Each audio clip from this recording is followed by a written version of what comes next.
Que golpe foi esse, 64? Que golpe foi esse? Me explicam? Aí fala de ditadura, tananã. E a maioria dos mais velhos, se você perguntar, foi a melhor época do Brasil. E para finalizar, eu não acredito na Comissão da Verdade criada por Dilma Rousseff. É claro que o filho do inelegível vai apoiar a ditadura militar. O pai dele é mandante de uma tentativa de golpe no Brasil. A fala do Jair Renan, por si só, já seria um grande absurdo. Mas ela é ainda pior, porque foi feita na Câmara de Balneário Camboriú, município que em Santa Catarina teve seu prefeito assassinado pela ditadura militar.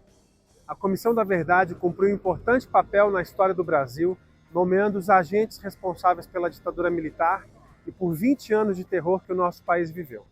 Nós precisamos nos organizar para punir os responsáveis pela ditadura do passado e por aqueles que tentaram fazer uma ditadura aqui no presente, sem anistia aos golpistas de ontem e de hoje.